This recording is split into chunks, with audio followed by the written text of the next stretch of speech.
everyone. Welcome to The Zest, the official podcast of Orange Coast Magazine. I'm Chelsea Ranieri, and today's guest is a documentary, television, and film director and has produced around 2,000 hours of national and international television programming, which led to a company Emmy win. He's also the founder of the Dana Point Film Festival. Thank you so much for being here today, Lloyd Molander. Oh my goodness, Chelsea, I'm so happy to be here, and I've been teeming with excitement leading up to this today. Yay. I have listened to a couple of your podcasts. First of all, I love the name Zest.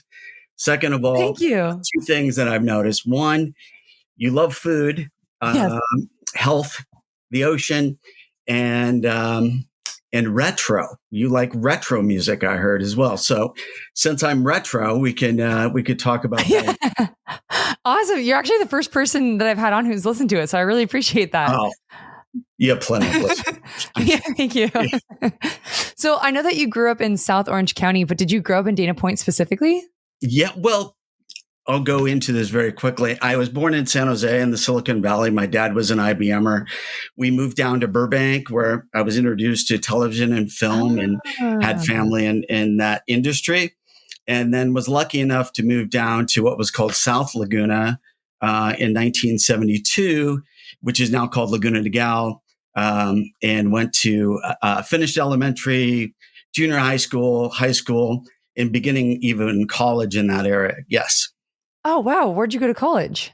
Well, I first started at Saddleback College, which is in Mission Viejo. I just didn't quite have the grades to get into a 4-year school and played tennis. So that was something that was great for me to do. They have a great campus, great people, great instructors. So I started in the junior college system, and as you've seen, I just didn't stop going to school after that. Yeah. So that opened my eyes up. But I wasn't a great high school student. Let's put it that way. I was at the beach a lot. Yes. Quick side note: I just watched Challenger, so tennis is very much on the forefront of my mind. I don't know if you've seen that yet, but I'll have to watch that. I did watch the French Open and was inspired by that as well. Yeah. Oh, nice. Well, I saw, speaking of your education, you have had such an extensive education. You studied business, you have a Juris Doctor, a certificate from UCLA in film and television, and you got to study in Salzburg and London.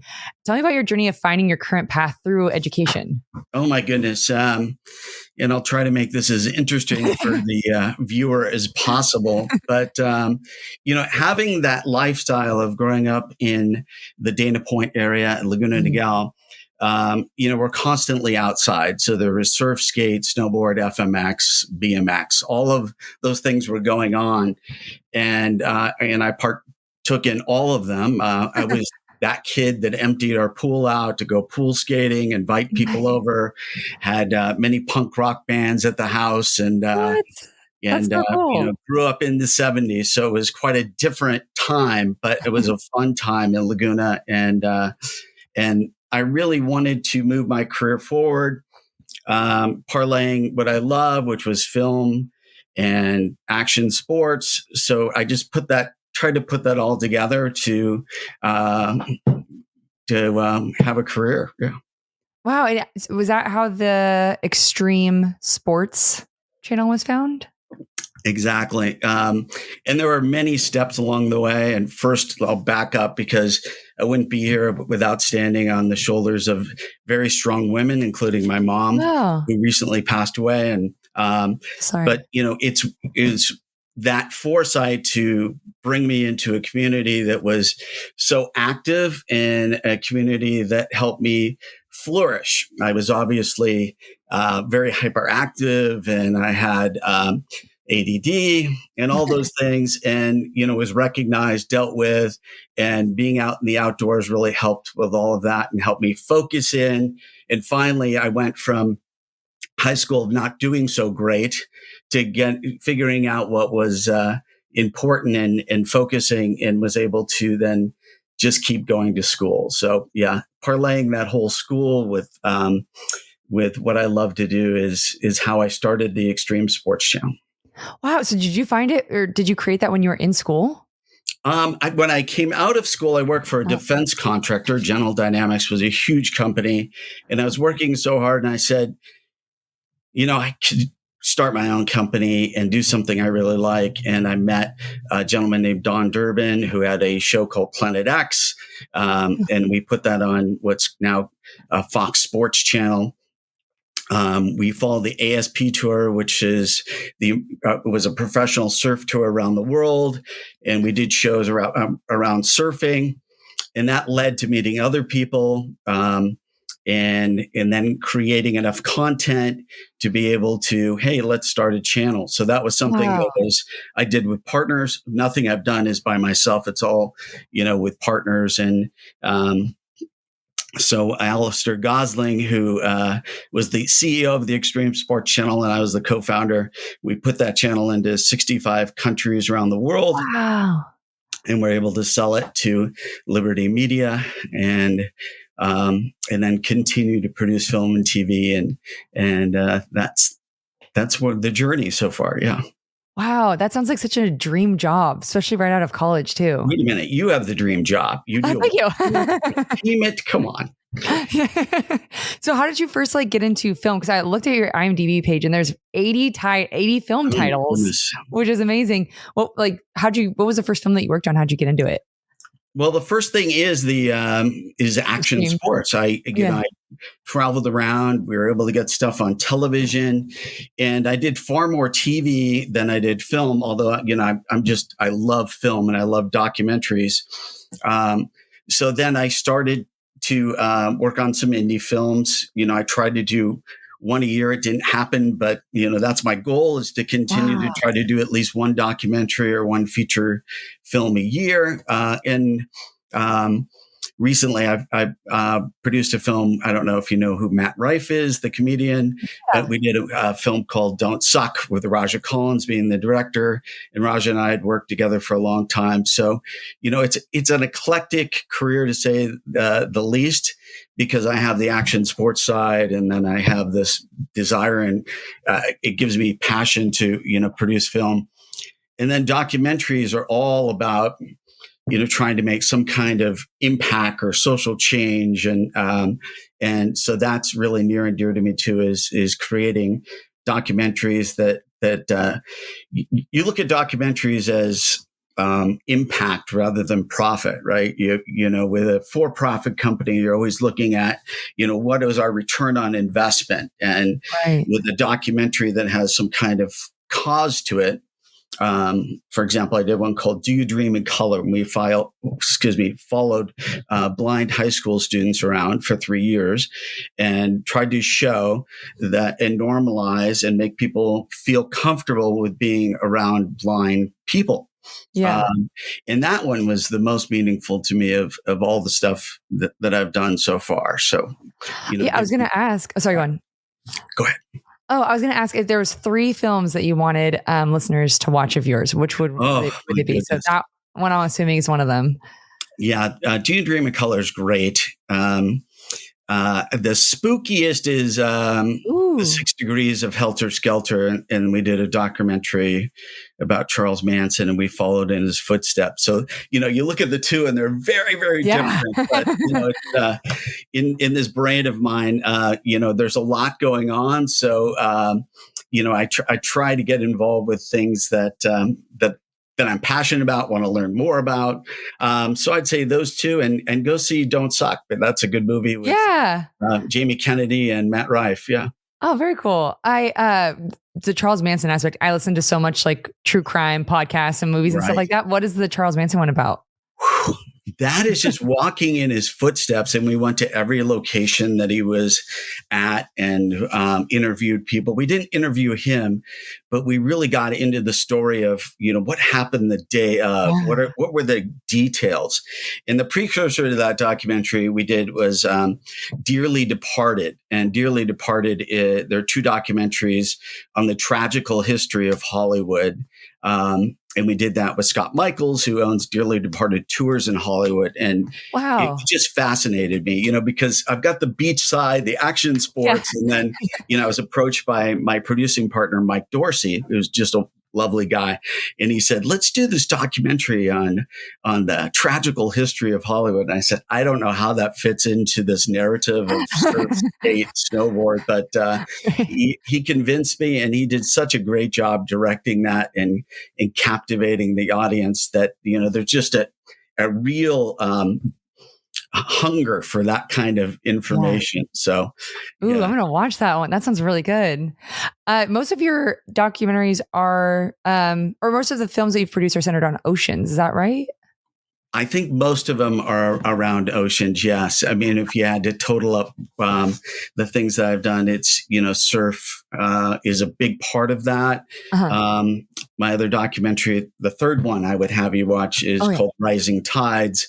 And it's really a look at what's going on with the environment and climate change and all those issues. But it's looked at, I like to look at things in a non-political way and try to do impact everybody, right? Because there's some people that will, if you do it too left, then the left just watches it and the right doesn't learn about it. So if you do something too right, the right will just watch it and the left won't. So if you do something that is takes out the animus and political part of it, then you could really make some progress. So that was the goal, and that is to create something that would be interesting to everyone rather than just one side or the other. Right. That seems like a hard line to toe. We actually did a issue a couple of years ago on climate change or how our beaches were being affected by climate change in Orange County. Right. And I think it's Dana Point or Santa Clemente, where the water is just completely washed away so much of that beach. Correct. Yes. Yeah, it's scary. And then they say like king tides will eventually be just a normal tide. Right. Which is, I can't even imagine. And, it was put to me this way, that we're on this spinning rock, right? That's spinning around, and there's molten lava in the middle of it. So there's going to be some kind of change going on. Right. It's fun. We don't think about that every day about, the world's changing. And, so I was able to, in that documentary, interview about 100 scientists. Wow. So we got just all of this information and data. And we're going to do a sequel to that to see if some of the predictions everybody had came true. But, things like that fascinate me. So that's, you've inspired me to go do more documentaries. There you go. Yeah. Was interviewing those scientists, were you more optimistic or pessimistic after hearing everything that they had to say? I think, what I took away from it is don't buy property right on the beach. Right? Don't buy a home right in the middle of surrounded by trees. Oh, right. Even though I have a house in Incline Village in Lake Tahoe, they've thinned out the brush a little bit to make it safer to live. But, there's certain places that we weren't meant to live, and, nature takes its course. So, they're going to be, there's mitigation to some of these things. So that's the positive side. And I think in the documentary it came out on the positive side that there's things that everybody can do to mitigate some of these effects. So, which I feel like helps to know that there's something that you can do, something that you can control a little bit. Yeah. Yeah. What inspires you when you're coming up with new ideas for film or TV? Working with good people and having a good storyline. I mean, everything is about story. I mean, anybody can tell a story. If you have a camera, you can pick it up and be a filmmaker. But you have to have story. So learning about, what captivates people and what you're passionate about are things that I look at. And again, it goes back to a good group of people. I love to keep producing with the people that I've produced with before, because I know that I will get a certain result. And then we sprinkle in new people into that ecosystem. And then I, find new people that I can expand out to. But having good people, good story. I love that. Obviously a way to fund it, which is, the other thing. Right. Do you have any favorite Do you have any favorite behind the scenes memories? Behind the scenes memories. During COVID, I did a film, and it was amazing to me because at that time California was shut down. Except the film and TV industry was not shut down. So I remember I was in New York area, and I flew back to Burbank to go film this thing. And I get on set, and I'm obviously the oldest person on the set. We're all wearing masks, and I'm like, is it really worth it? Am I going to die over making this film? Yeah. And so to me, that was a memorable moment. Another memorable moment is when we went out to Death Valley for the 6 degrees of Helter, Skelter. Oh, yeah. We went to the Barker Ranch, which is just creepy. I mean, if you look at it on a map, it's in the middle of nowhere. You have to drive with a 4-wheel drive. It just goes on. And you understand why they call it Death Valley we got there, and there were 4 of us filming, and we're like, all right, let's do this. And there's a house out there that they lived in, and the state of California owns this house. And you can go in it. It's just open. And we go, all right, let's open the door. We don't know who's there. If there's Manson followers in there, my there's a lot God. of creepy things around that. We open the door, and we're trying to be tough about this, and open the door, and a bat flies out right at us. And we all screamed. Yeah. Did you get that on film? We did not get that part on film, but I can confirm that we all had very high-pitched screams at that. That was the beginning of filming there. Oh, that's so funny. You founded Tenacity Entertainment in 2002. Can you explain what your company does? Sure. First of all, I love your name, Zest. So, there's certain words that resonate with me, and tenacity was a word that resonated with me. And I trademarked Tenacity Entertainment because everything I've done in life has not been easy. It hasn't been harder than I know people have had very difficult lives and overcome adversity, but for me, it was my education and being able to, make my way through having a learning disability and being told no a lot, and no, you couldn't go to university. You first had to go to junior college, and no, you can't get into law school because your grades are a little lower than normal. But every time I was told no, I just kept going. And so I feel that part of my superpower is being tenacious and not taking an initial no. And all those things came to fruition because I kept knocking down the door and trying to get it done. So persistence, tenacity, zest, those are all things that I think are very important to have as an entrepreneur and somebody that's just navigating through life. So Tenacity Entertainment was brought about because I wanted to have a vehicle to be able to produce films and television. And that was the vehicle for it and still is. And I end up partnering with a lot of other companies. So you do a film, you partner with the main film entity. So it's also what we call in the business a loan out company. So it's me, they loan me out to the set. That's another financial reason to have your own production company. Right. But, I built up the brand over the years, and I'm really happy with what we've done so far. And, in 2016, you guys got an Emmy? Yeah, there's the company Emmy, and then that was for a film, Remember Us.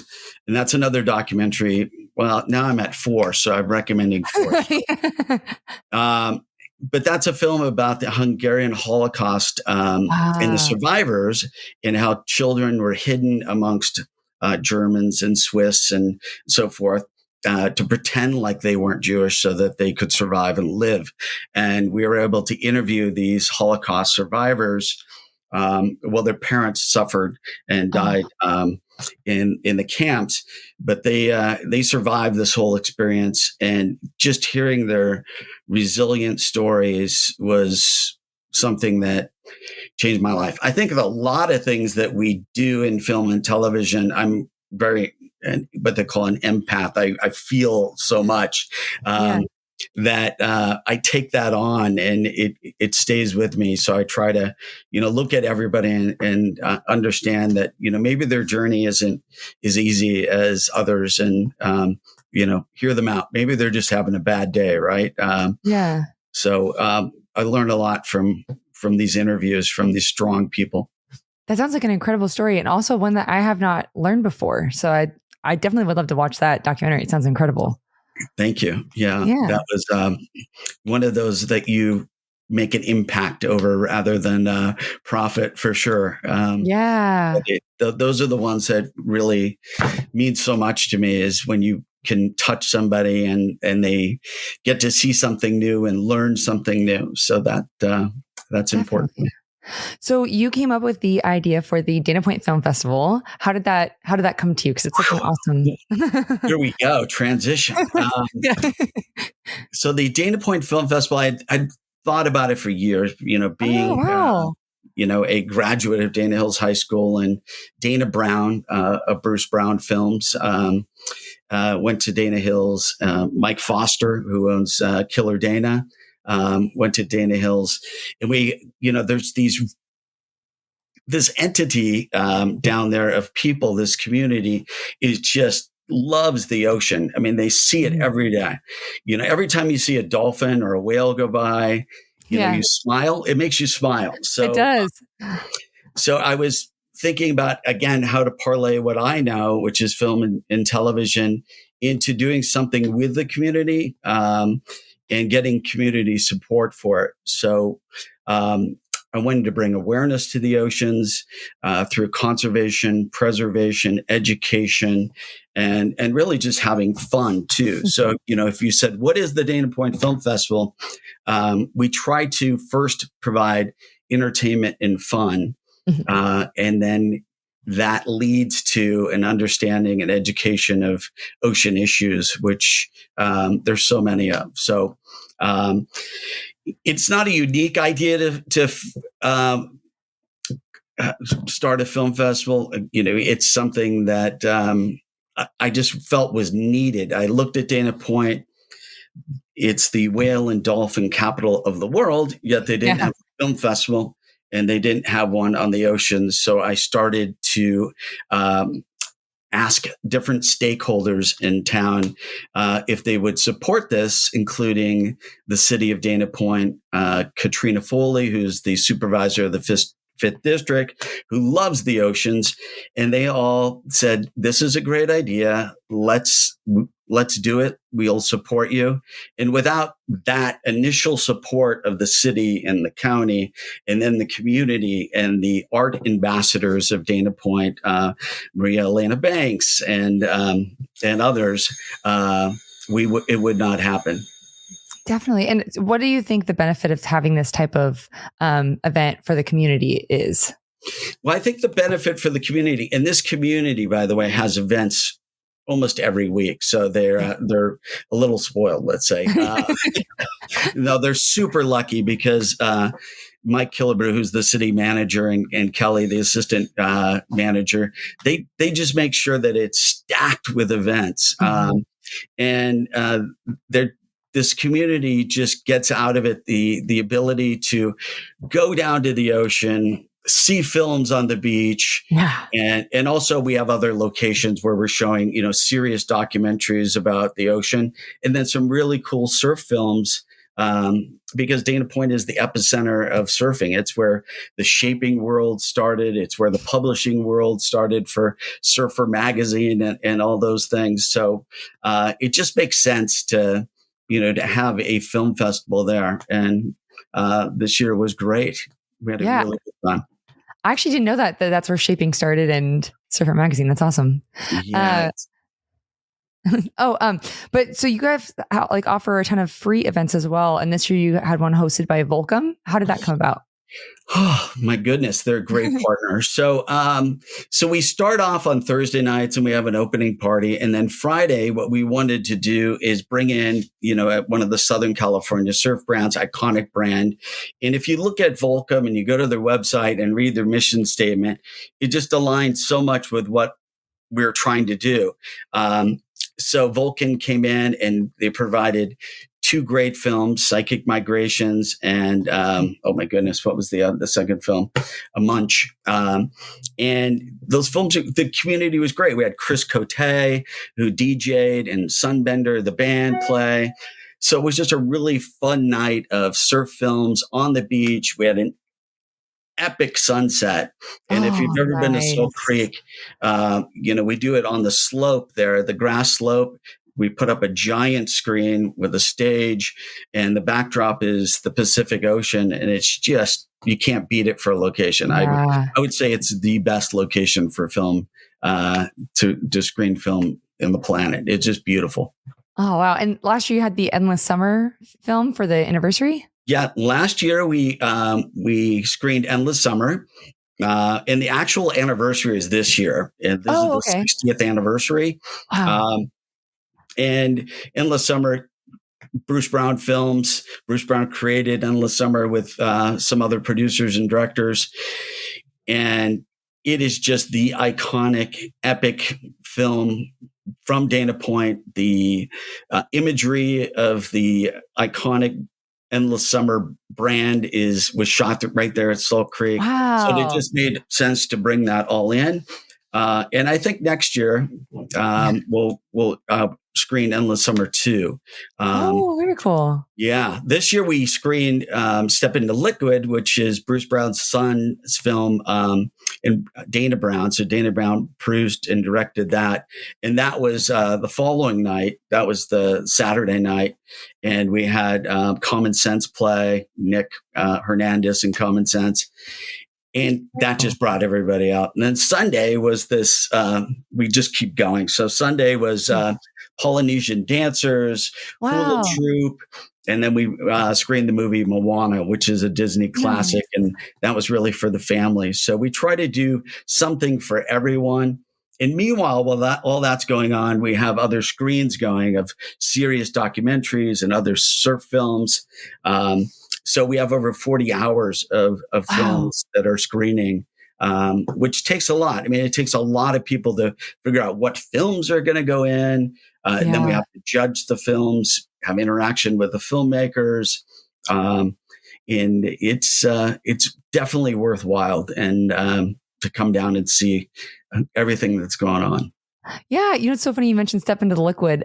My dad surfed, so I have seen that movie, and it's like one of the few surf movies I've actually seen, but I really enjoyed it. And I don't have anything to do with surfing. So, and if you haven't seen Endless Summer, it's the same ethos. It's that it's about friendship, travel, and just great waves. And, that whole traveling, learning the culture, eating the food, and going to just incredible places. So, the Brown family is well known for creating that and keeping that ethos going. In the company that I now work with, I'm the president of Endless Summer Events, which puts on the event. And Alex Meckel, who's the CEO of Bruce Brown Films, is one of our partners, and Anthony Cordova is the CEO of our company. Our company is putting on more than just Dana Point Film Festival. So now we're taking the Endless Summer brand out with musical acts and bringing that around the world. So that's exciting to me. It's daunting, exciting, and really fun.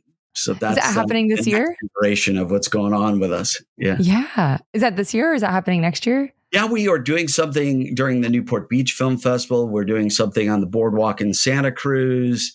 And we have something going in the UK. Wow. And just we're keep lining things up for this. But again, it's bringing that whole ethos of surf and friendship and travel forward, which is great. And community, which, again, none of this happens without community. So definitely. Are there any other films coming out that you want to mention, or anything exciting that listeners should keep an eye out for? Well, I think I gave away that I'm going to do a sequel of the Rising Tides. So Yes. that will be that's with Jason Arbach. He's an amazing director and has just an incredible understanding of ocean issues.